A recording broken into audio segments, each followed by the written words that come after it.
Yep, no problem. Okay, awesome. So we're going to do, so welcome to, I guess now Resilient 6. Really excited to have some new voices on. And most of the things that we have been focused on up to now have been really sort of the macro, helping everyone calibrate to the macro, and then some urgency really focused around things like cash and getting the company stabilized, as well as your families and your community, and just kind of sharing.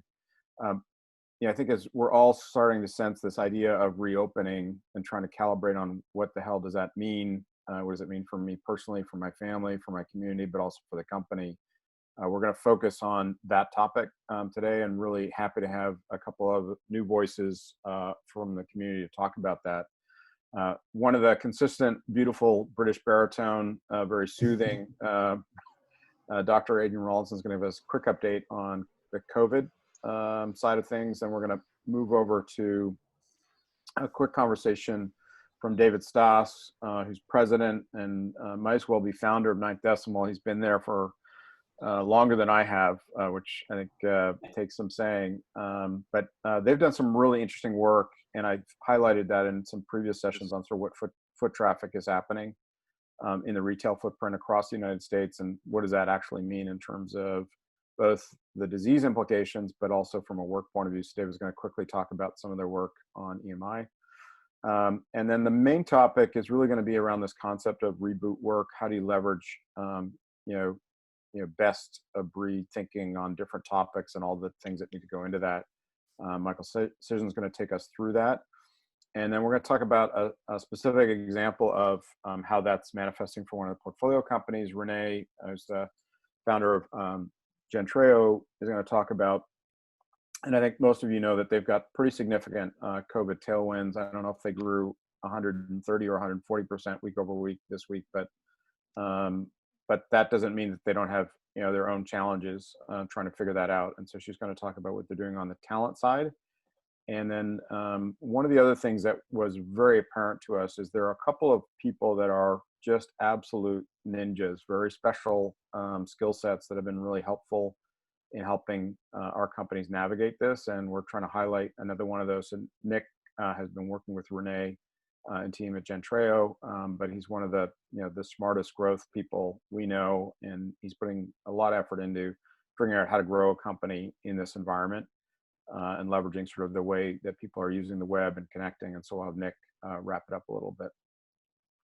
So that's the topic. As always, we'll try to make sure that we finish on time. We've got a lot of things to go through, but excited to go through it. And feel free to jump in and ask questions and engage throughout. So any thoughts before I jump in? Awesome. So one of the first things that I wanted to do was just highlight the efforts that have happened on the community side. And a bunch of you know about the Red Mass Project. This was started by Michael Scissons in New York and New Jersey, just taking N95 masks out of his own home and taking him down to the hospital. Just as a quick, heads up, that little pebble that got thrown into a pond, I think now, there's over $85,000 been raised. Now, eight of the portfolio companies have been involved. We had a big push for Mother's Day that went into 9 different cities, everything from, Houston, New York, St. Louis, Philly. You can see just some of the pictures of nurses from Boston. And just the sort of the karmic energy of that was super positive. It was a lot of work by a lot of people to pull that off. And I know it was sincerely appreciated by those frontline moms. We've got the next one coming up for Father's Day. And through the Love Pop team, we actually have Boston Beer now donating product in that too. So some extra fun stuff coming to docs and nurses for Father's Day. So just a quick update on that. If anyone wants to get involved, just ping Meryl and I. We'd love to have you involved in that one. And with that, I'm going to hand it over to Dr. Rawlinson for a quick update. Hey. Adrian, it's rolling, so All right, tell me if you great. need me to slow it down All at right, all. okay. Great, thanks, Chris. I don't want to spend too much time on this. You guys are probably all COVID-19 experts by now. Oops, slow down a fraction.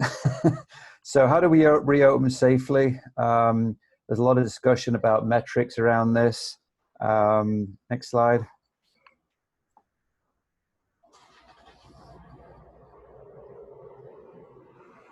Okay, so basically what the WHO has come out and said is that there's this magical number of 5% of tests, okay? Rates of positivity in testing should remain at a 5% level or lower for at least 14 days. That's the current recommendation. Next slide. So if a positive, if the positivity is too high, this might indicate that the state is only testing, sick people who seek medical care, and it's not really casting a wide enough net to know how much, the virus is prevalent in a specific community. Next slide. If the rate is too low, that's actually a good thing, okay? Because it basically means it is a sign that the state has sufficient testing capacity for the size of their outbreak. And it seems to be a good sign that they're testing enough people to make it worthwhile. So if we apply that 5% metric, we currently get this in the US. So to the left of this graph are basically all those states that have met that criteria. And to the right are the states that have not met the criteria. So we're about 50% of the states, if you look at that WHO criteria, that are safe to start reopening. And I'll leave you to look at the states. It's kind of hard to read here, but California's on the left-hand side. So is Texas, Bill. Oh. So the other way to look at this is the current recommendations that were sent out by CDC and the government, so-called gating criteria. These are the metrics that people are starting to look at. They're looking at symptoms, specific ideas around cases, and some hospital metrics. You can read them here, but basically each of these is given a score, and then the state is given a red, yellow, or green designation. Now, the only state right now that is meeting criteria satisfactorily to reopen is actually New Mexico in green. The rest of the states are either yellow or red. If you look at California and the East Coast, you can see there's a lot of work to do there. Just to go back to this again, there's actually 2 tests. The problem is that some of these states are playing some playing some games, if you like, and they are reporting the tests on the right, which they shouldn't do. These are serology tests to test immunity. The test that you need is the viral test or the PCR DNA test on the left-hand side. So some states are fudging their numbers, which makes this even more of a challenge because we don't really know where the hell we are with testing in certain states. If you want to know where to get a test, there's some resources out there. Testing is free to everybody, even the uninsured, okay? If someone bills you for this, that's wrong. They should not do that. You should need to question your insurance company. These are some really useful links to find out where to get free drive-through testing in particular. The whole color coding bar chart thing that I just showed is actually detailed at covidexitstrategy.org. Tells you all the details there about the ratings. If you want to read the document that was just released only a couple of days ago, it's a 60-page document. Tells you all about specific, prerequisites, everything from workplace, restaurants, social venues, everything is in that document. So with that, I will stop there and let you guys take it away. Thanks, Adrian. And as always, we'll send this full deck out Right. to you guys afterwards, so you'll have all the information Adrian just shared later today. Any questions for Adrian before we shift over in terms of the microeconomics of what this actually looks like on the ground from David Stoss? Okay, and you feel free to throw some up in chat too throughout the conversation of your things that you want to address on sidebars. All right, David. All right. Well, thanks, Chris, and nice to meet all of you. Excited to join the call today. so one of the things, I know Chris has been sharing some of our data in the past, looking at, what is the week over week change in what we see as foot traffic into different categories like movie theaters and malls and grocery, et cetera. I think it was a really useful signal for looking at what was happening as we sort of went into pandemic, as we went into quarantine. We began to see this week over week change of people beginning to pull back and quarantine and not go out to these locations anymore. Now, as we're starting to move and starting to think about, hey, states are beginning to open up again, the question has shifted a little bit more towards, hey, how do we measure that return to economic normalcy, if you will, as we start to think about recovery. And I think what's important is just because a state is opening doesn't mean that people are necessarily returning to those same behaviors and returning back out, into businesses that are open. And so we've built something a little bit different called the Economic Mobility Index. And what this is measuring is it's measuring foot traffic into these locations, but against a baseline. And that baseline is a week of January 20th. So we took a normal week post-holidays, sort of before coronavirus really began to impact. And we were able to look at each vertical relative to what is that traffic today relative to the traffic in that same time frame. What's I think is important about Economic Mobility Index is it's a little bit different than a mobility index. I'm sure all of you have seen lots of data from various companies talking about, hey, we can look at movement data to determine are people in a stay-at-home type of scenario, and that's a great set of data for looking at the health part of the challenge. But if you're just moving about, you may get in your car, drive 15 miles, turn around, come home, and not go anywhere. You would show up as a level of mobility, but you don't have any economic behavior. So we're looking at, doesn't matter how far you travel, you could go a quarter mile from your house, but if you're there to pick up, go to a drive-through or pick up from a store, that's a level of economic activity. And so that's what we're looking to measure, is the economic portion of how do we think about recovery. And so here's some data relative to the information you've seen in the past on grocery, movie theaters, and shopping malls. I've added a comparison on fast food versus casual dining.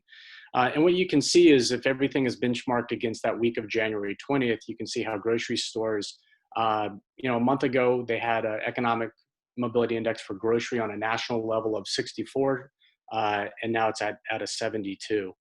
Shopping malls, starting to reopen in different parts of the country. A month ago, they had an EMI of 5. Now it's back up to 20. Movie theaters really not moving very much. There are some openings beginning to happen. There are drive-throughs, so you're seeing an economic, indicator of people going there that's gone from 2 to a 5. And I think CDR versus QSR is one of the more interesting, where you can see those differences. Casual dining really got crushed during over the last couple months. When you compare that to fast food, which has that built-in drive-through capability, people continue to go there, whereas casual dining really just went into more of a shutdown mode. But both of those starting to see some strong returns, with casual dining a better sign, seeing that go from 11 to a 26, while QSR is also continuing to increase from a 61 to a 77. And the way the economic EMI is built is it allows you to take a look at all of this on a national level, on a category level, but each brand can also look at their own EMI and see how they do against a category. So Wendy's could take a look at how am I doing against the overall QSR category. And you can look at it by state. You can also look at it by DMA. And the reason we took a look at all that information was we felt it was answering a lot of questions that a lot of companies had. Well, how do I understand what does recovery mean? Now that we have this data, well, what do I do with that data? So we've also built something we call the Recovery Playbook. And it answers 3 core questions that a lot of companies have right now when they're thinking about how do I reopen? First is the question of, well, where and when should I ramp up? And the Economic Mobility Index helps answer that question, right? I can look at my brand against my category, against an overall level, and understand how am I comparing. There's a question on, can you look at things like visits to an emergency room? Theoretically, you could. We've chosen as a company that things like medical facilities are an area of highly sensitive information, and so we actually reject that information from our platform. That's sort of a self-imposed set of privacy rules. So we wouldn't be able to track emergency room trackings. We're looking at this more from a purely economic level of behavior. Now that I have these numbers saying, hey, here's interesting markets, what do I do in those markets? And one of the things marketers are facing is they don't have the same budgets that they had at the start of the year. They do have marketing dollars to start spending towards recovery, but those are going to be a lot more constrained. So they're trying to make those as effective as possible. And rather than just blasting everybody that's out there in the market, we've also looked at behaviors to build some underlying recovery audiences. So we've taken everybody and map them into one of three categories. You're either staying at home, which means you don't have any commercial activity. You're going out only for essentials, meaning you only are seen at grocery, gas stations, pharmacies, essential businesses. And then people that are seen really in a broader going out again environment where we see activity in places other than essentials. And those are foundational audiences. So, hey, if I want to reach people that are staying at home, you can do that. If I want to reach my customers who are staying at home, you can do that. If you want to reach people that are going out again just to your vertical, those are ways that you can think about getting very targeted in all of this. And the last piece of the scorecard is understanding how am I doing at my recovery. There's a couple things that are really interesting. There's, you look at consumer habits that have changed over the last couple months. Coffee is a big example. Everybody's making coffee at home. So Starbucks has a real concern. Will people maintain that habit? When I can open my stores, do people come back? Do they still continue to make coffee at home? There's also been a lot of brand transitions of consumers trying new brands by necessity over the last couple months, but they are saying, I'm going to stay with those new brands. So every marketer's challenged with, are my customers going to come back as my customers? And so the scorecard gives you a lot of metrics on how are you bringing your customers back? What is that rate that you are recovering your previous customers? You can drill into things like, what are my loyal customers who drive the majority of my revenue? How are they coming back? And am I acquiring new customers as I open my stores? And you can benchmark that against competitive data, such as if my core customers aren't coming back, where am I losing them to? Which competitors are they going to? If I'm acquiring new customers, who am I acquiring them from? And then how does my market share change week over week? And so we take the Economic Mobility Index. That's a free product that we put out to everybody. You can go to our website and play around with interactive tools. You can sign up to get regular updates to the EMI. But then if you want to put it into motion, we have a playbook that brings all of these components together. And all that information is updated on a weekly basis simply because everything is changing at such a rapid pace right now. You have to have recent and actionable data. So this is a dashboard that I look at every week, and it was really interesting. Until 3 weeks ago, all of the traffic was down in every category. Yeah. To the point where it was, basically completely locked down. And then 3 weeks ago, you started to see traffic coming back. And to David's earlier point, you could quickly misconstrue, are people really going to movies? If you look at the movie theater, traffic going up relative to what that business looked like, or quick serve restaurant versus casual dining, or if I'm Dan Sherman and I'm pushing Game Club out, I want to find all the people that are still locked in their houses for 60 days, climbing the walls, and spend my marketing dollars on those folks and give them Game Club, as opposed to folks that are roaming around the shopping malls and going to movies. So I give David and the team at 9D a lot of credit about moving away from this is just information to an actionable platform that we can all look at depending on what our business is to be smarter about how we're carefully and thoughtfully bringing our businesses back up and ramping them. So appreciate, David, you taking the time. Any questions for David before we shift gears? And by all means, please jump in. I know we're pushing through a lot of info at you quickly. We'll also send you the link to the 90 site where all this data is, and you can look at for your own geography, all kinds of different ways to slice and dice it. Yeah, I'd love any feedback as you play around with the data. Would love to hear from you if there's other information that you think would be relevant.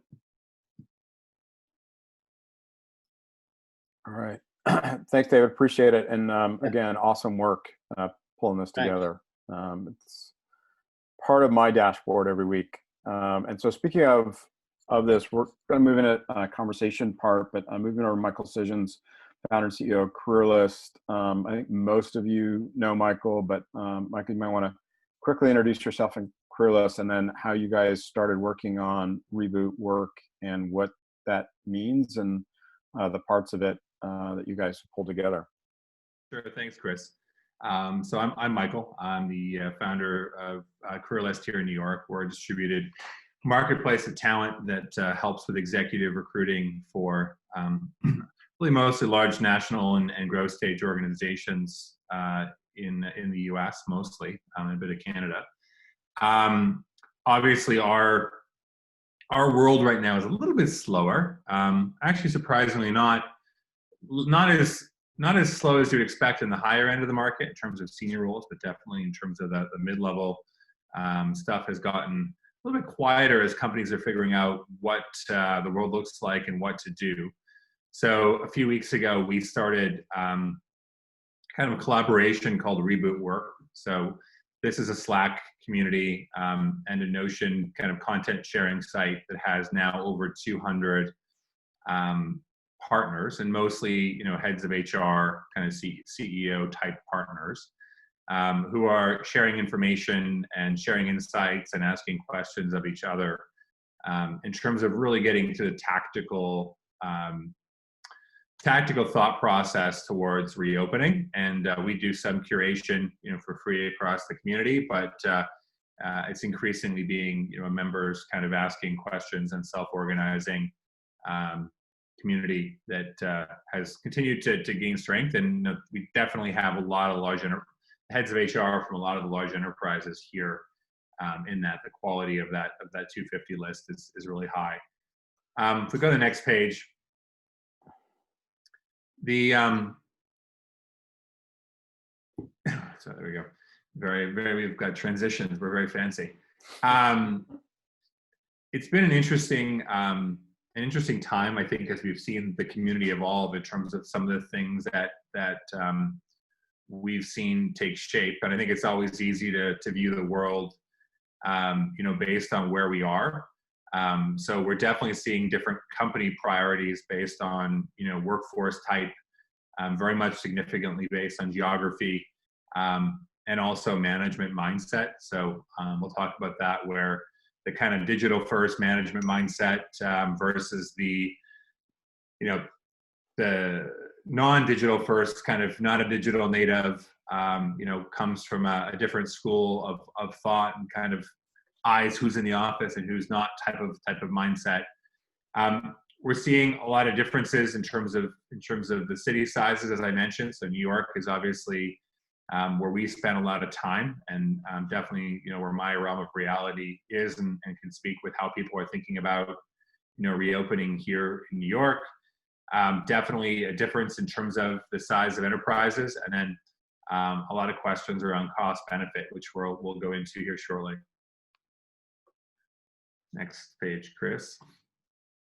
And Michael, I don't know if it's a good place to talk about it, but maybe the next transition, but just talking about what's happening in New York, because I think is the epicenter for those of us that are not there, just how things are coming together, I think would be useful to share. Yeah, in New York,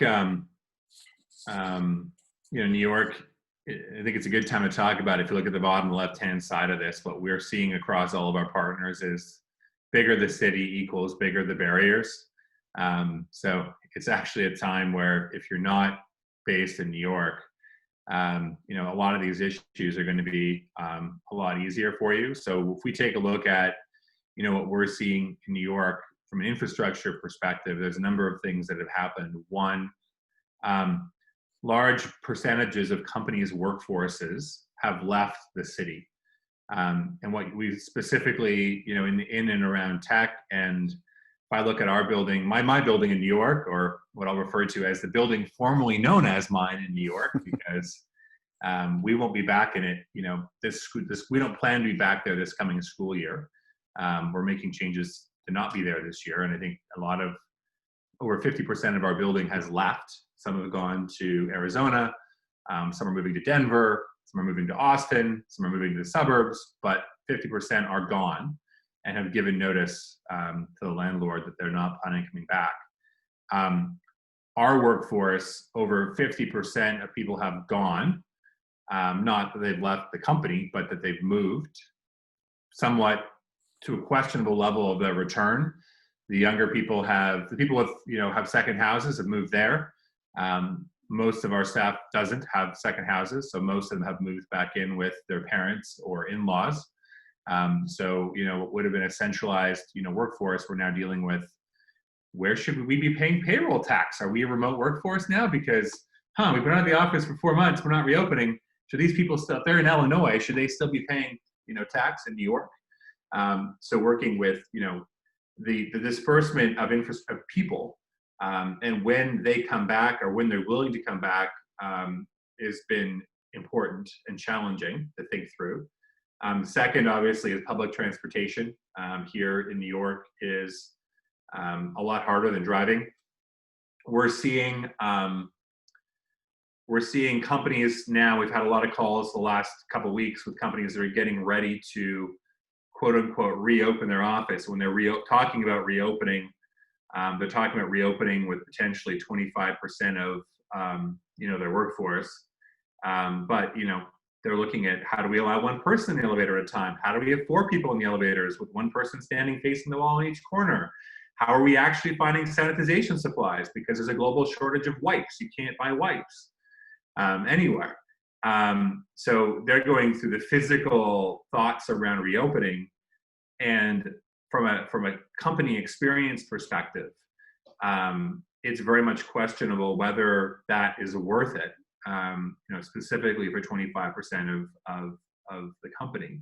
And we're also seeing concerns over, childcare, not just for the summer, because we're having summer camps cancel here in droves.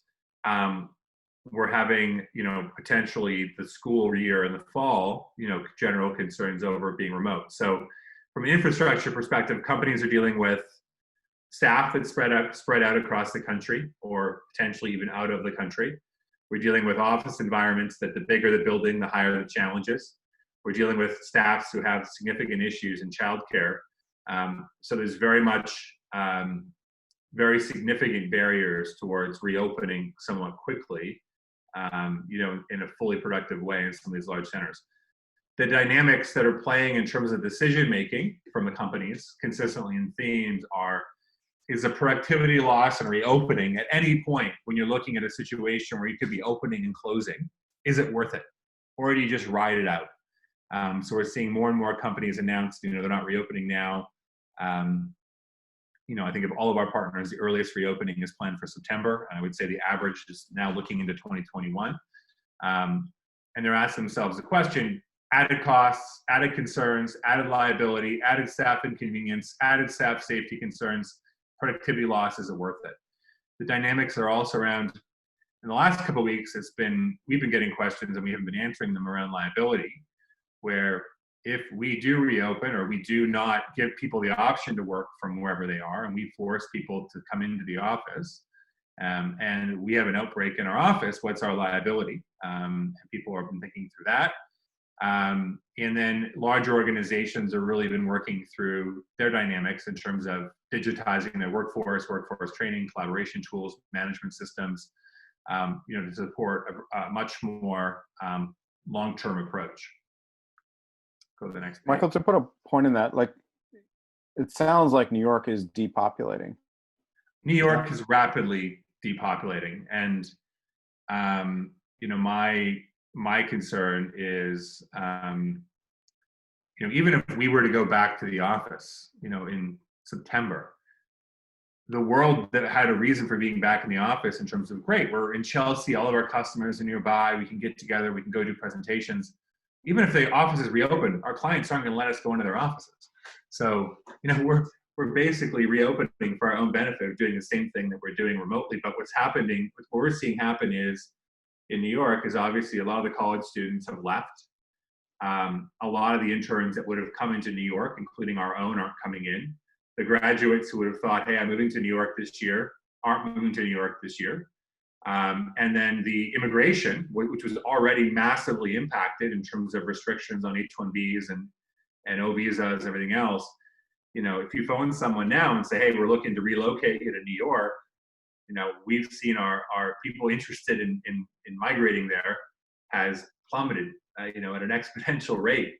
So you've got mass exit migration. It gets worse. The more money somebody has, the more likely they are to have left. And then you have much less inflow. Yeah, you can definitely feel it, when you're in the city. How fast people come back, I think, will be up to a lot of things. But of our group, but definitely a percentage don't plan to come back before, not this coming school year in September, but really the following year, just because the benefits of riding through whatever ups and downs from a storm perspective, in a couple bedroom apartment with a couple kids, just makes a lot less sense than getting set up wherever you actually have some space. So it'll be interesting to see what that recovery looks like. From a company perspective, I think we've seen three ways of working materialize in meaningful ways. So a lot of the large enterprises, have very much, up until 2 weeks ago, been thinking about stay the course. So reopen as before with more flexibility, maybe a little bit more remoteness, work from home an extra day or two. But I think that was the original mindset as we got into this up until the last couple of months. What's happened, in the last few weeks has been the physical hub / hybrid office is now becoming the open office concept of 2020, 2021. So, you saw a lot of you probably saw the Shopify announcement yesterday that they're going to renovate their offices to move towards being a recruitment hub and a meeting hub. I saw League in Canada said the same thing, that they were moving towards, increasingly virtual, environment.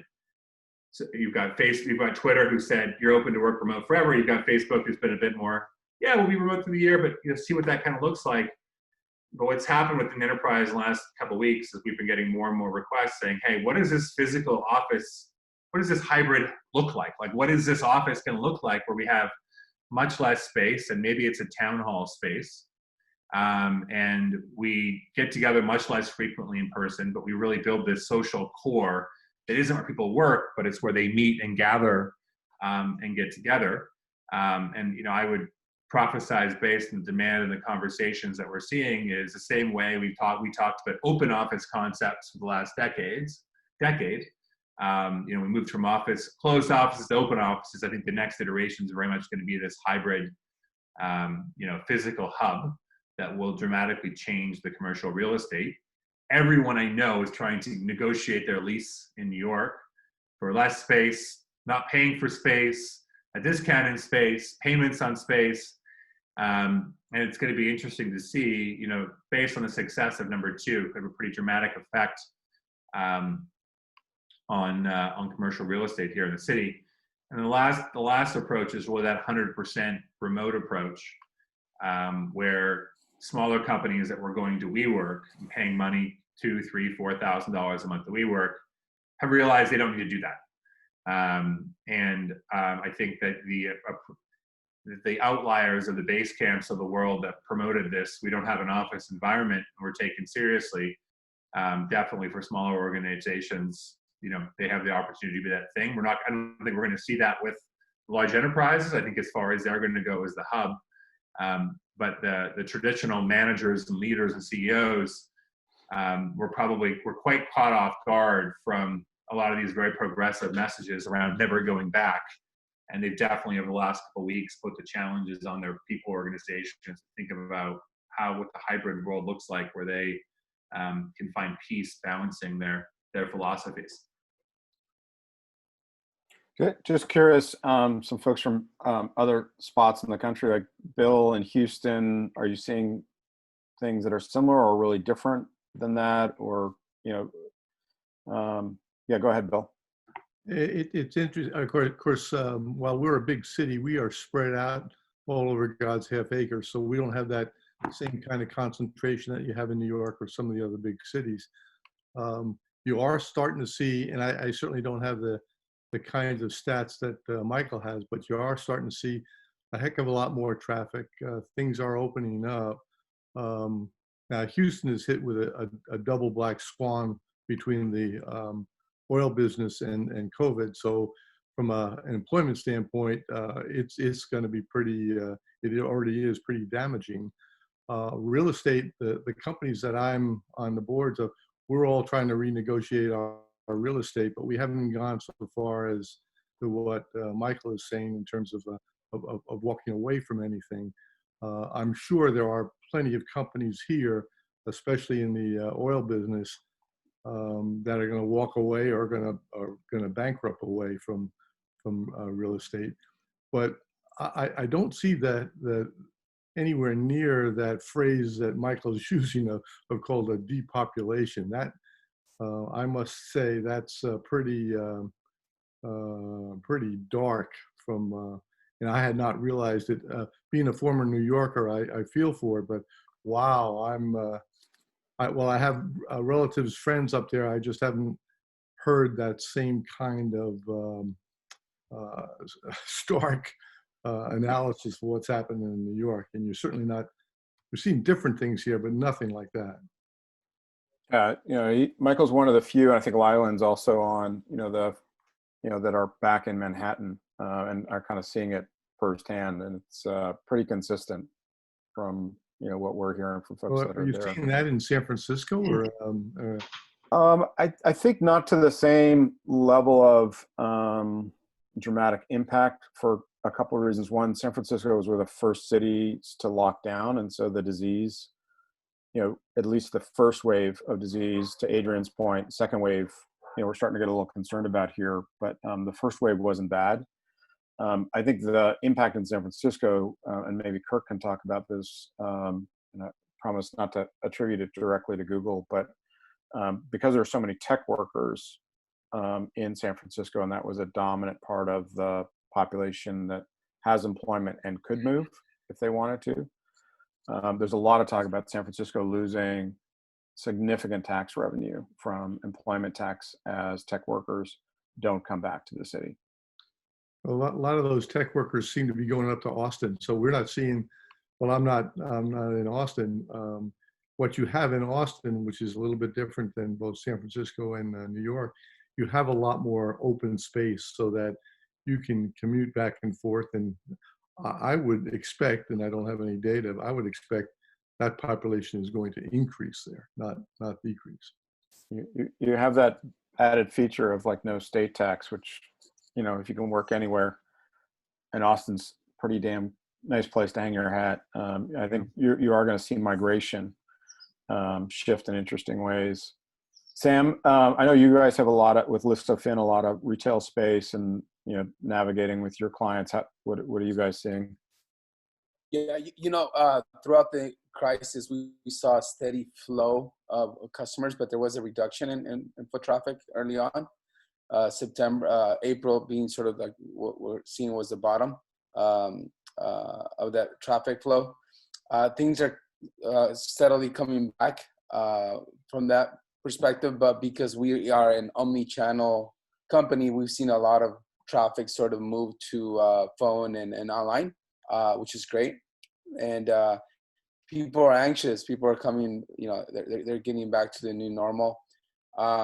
In terms of the remote work, I think that you're right. I've had a lot of discussions with other startup founders in the area, and everybody's second guessing whether it makes sense to even continue to renew your expensive lease.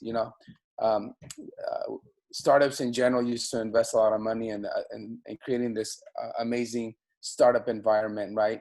That would allow you to nurture that successful culture that you need in a startup.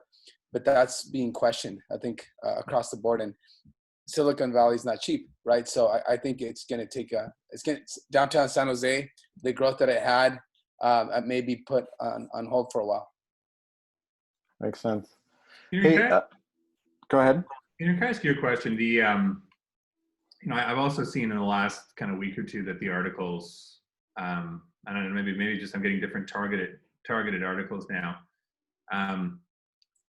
But just like the latest kind of articles that promote that the latest mortality rate of this is really quite low when you look at kind of doing more mass testing, and that, that obviously Sweden and other countries have taken different approaches, and that, this is likely going to end with us probably reacting differently when we get all the data in place and realize that the rates are lower.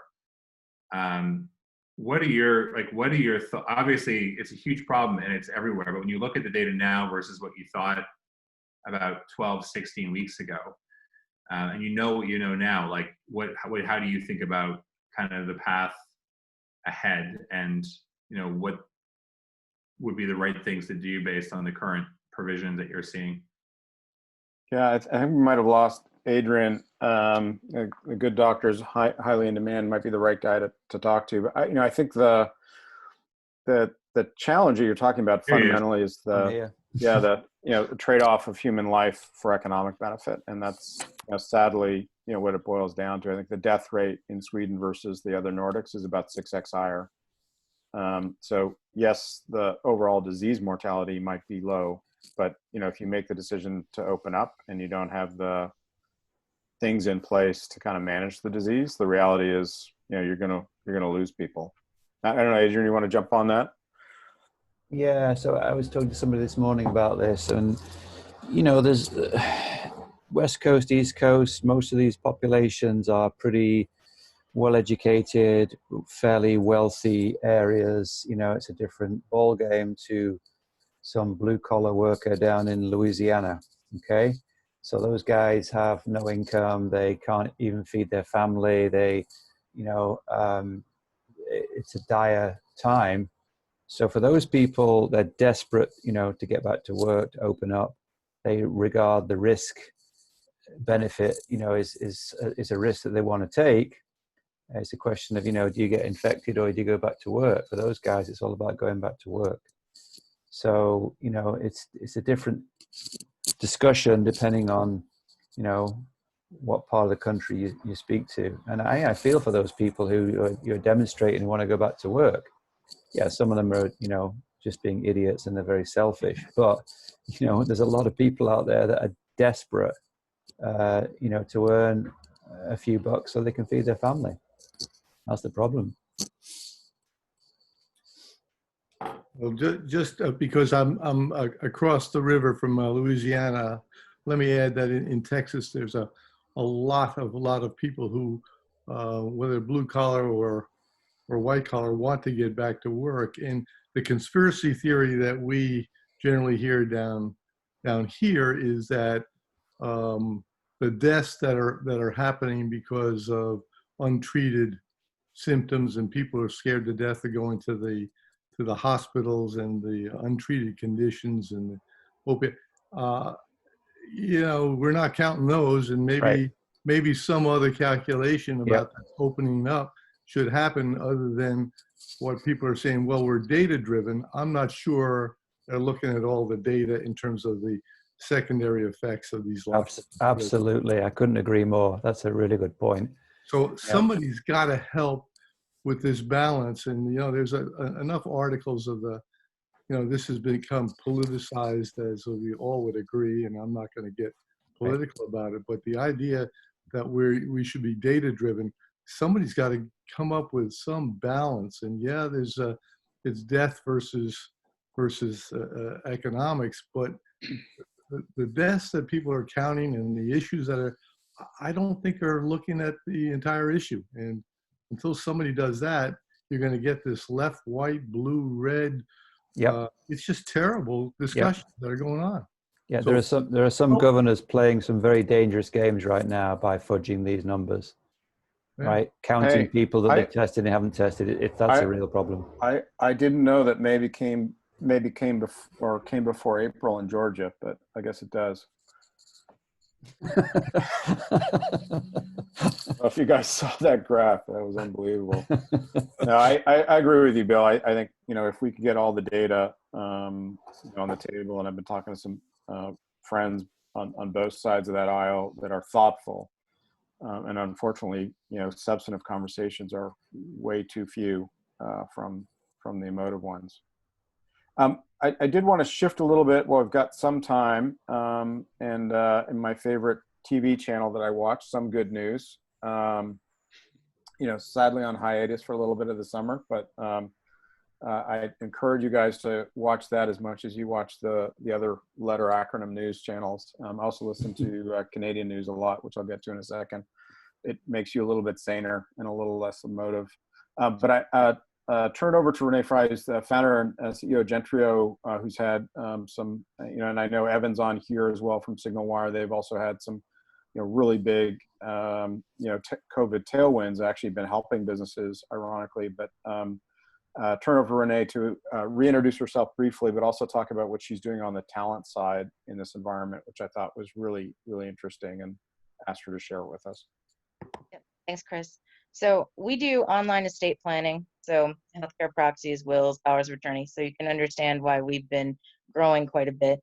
But from a talent standpoint, one of the things we had to do was hire new talent, and at the same time, we replaced some of our existing talent that probably had pre-COVID prices, and so you have to be very sensitive when talking about these things. But one of the things, just from a macro point of view, if you look at who's hiring now, LinkedIn just put out a huge survey, and like Amazon, Instacart, Dollar General, FedEx, it's all the low talent folks that are hiring. But for us, if you look at, for instance, law firms lost 64,000 jobs in April. And so for us, because we do software that replaces lawyers, so they may not love us, we have seen a huge increase in the number of lawyers sending us resumes and sending us LinkedIn quotes and things like that. And so then when you see these numbers and you say, oh, okay, 64,000 jobs were lost in April in these professional sectors.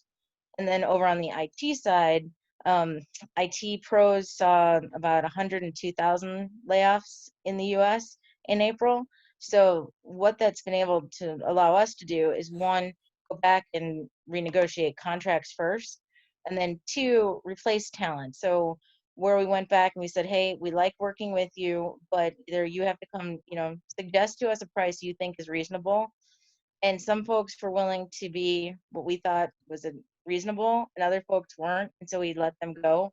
And so I'll just now kind of getting down to some of the things that we've been able to do. For instance, we had a writer who worked on the website and worked on things with us, who had charged about $2,000 a month. But we were able to replace her with a Harvard Business School graduate, one of my classmates, who's willing to work for $50 an hour just because she knows that the world's upended. And if she can do this for a few months, which is the time frame we need her for, all of a sudden we've been able to quadruple the hours and get better talent. Or on the side of, from a business development standpoint, we were able to get someone who headed up Progressive Insurance, one of their auto and insurance groups, and really got into more of the insurance strategy for Progressive. But now they came on and are head of business development, and that person is really just happy to work for probably 1/5 of what he might have worked for before.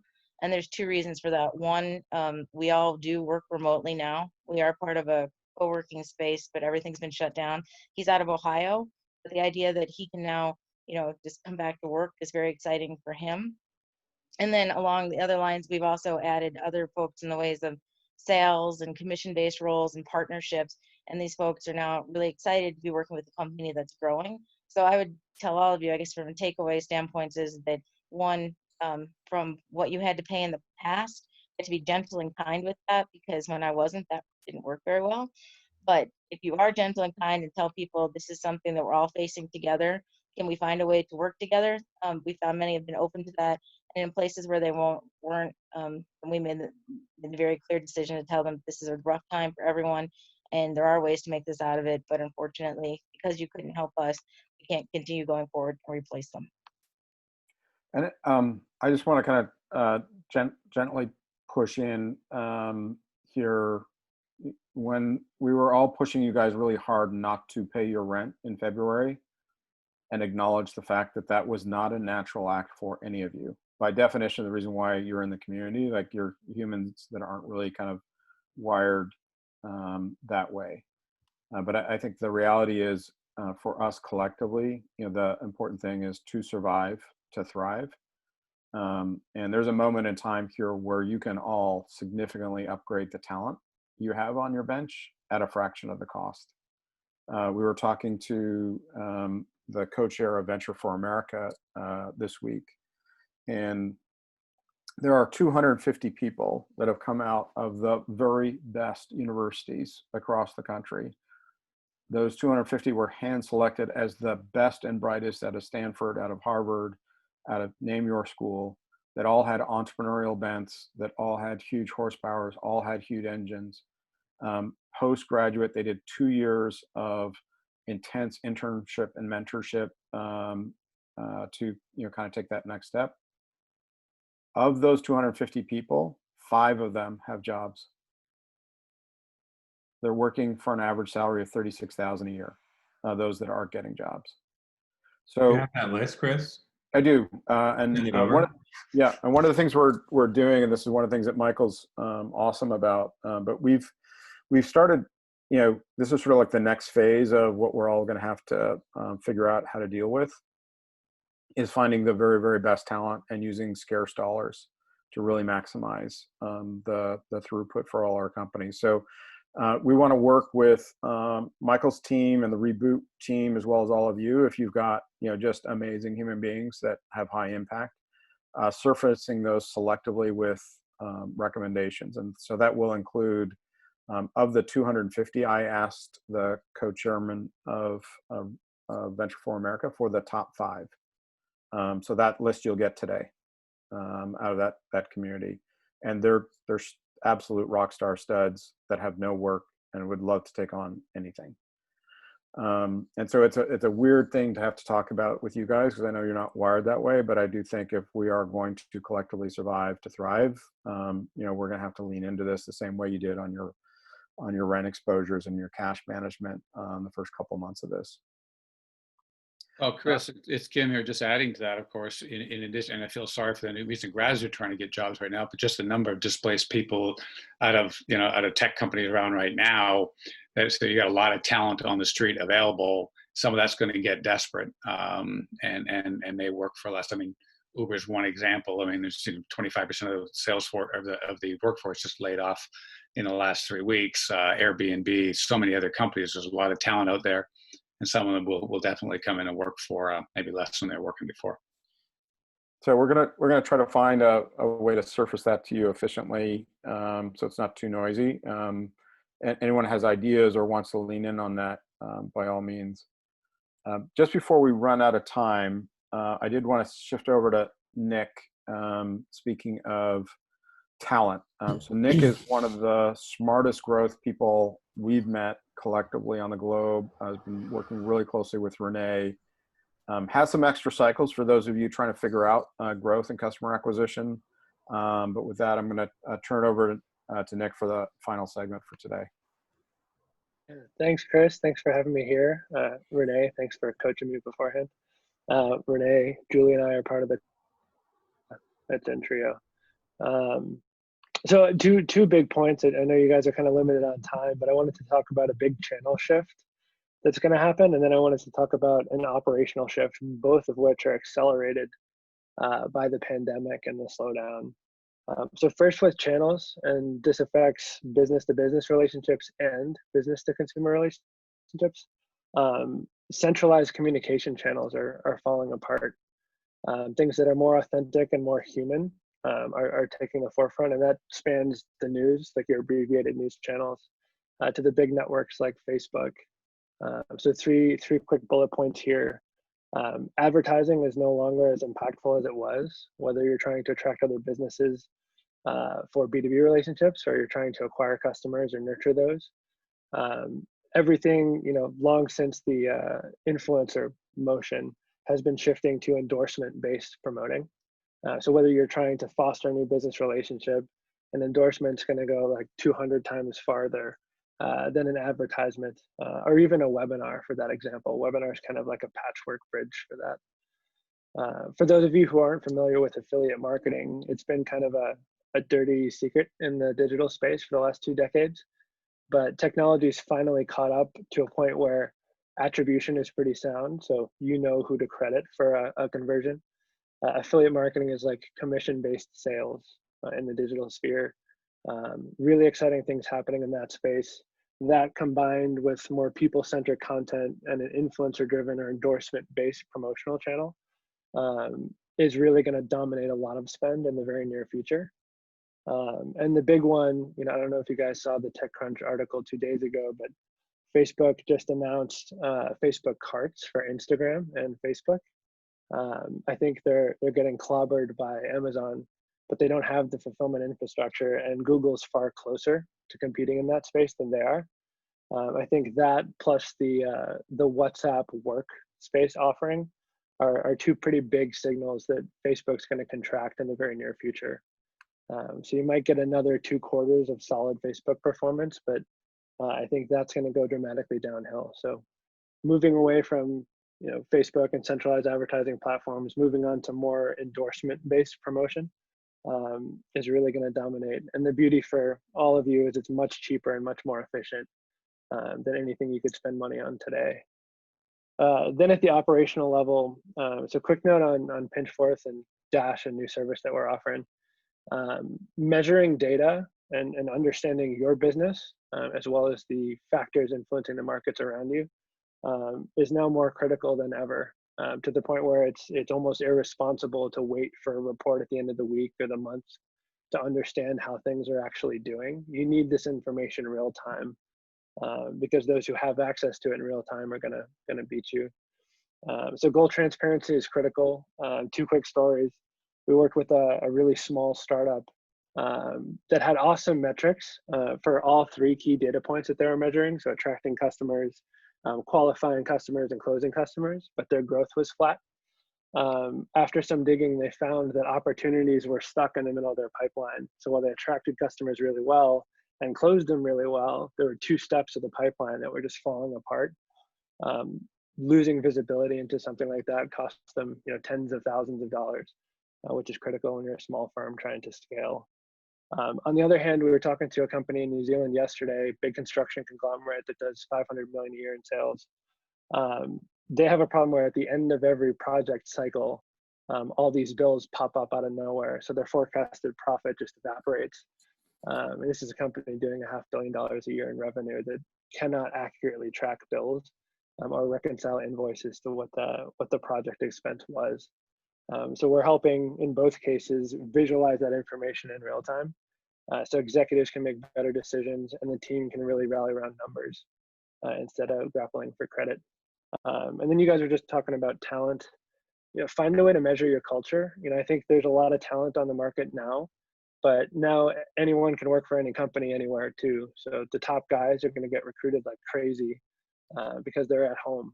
They can work for anyone else.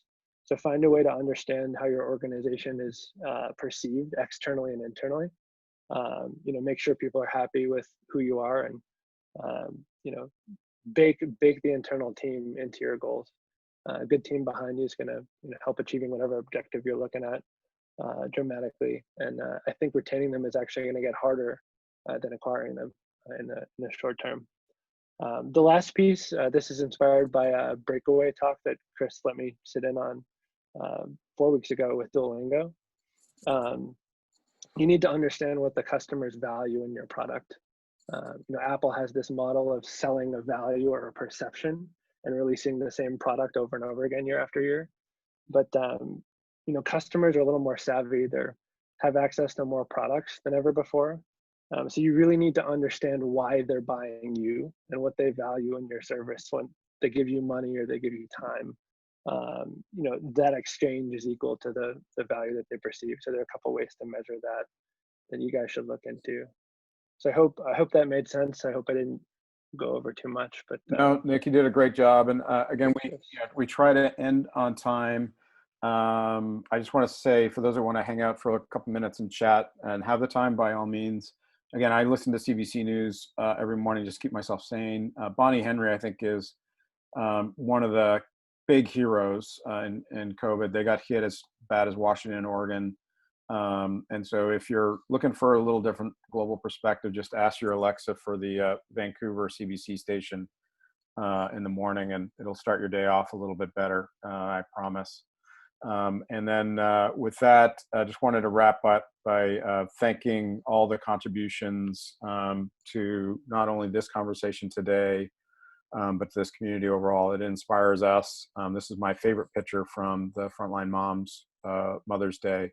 You think about that nurse who's got to be 6, 7 months pregnant, doing what she does every day and bringing a smile to her face that day was just freaking awesome. So thank you guys for doing everything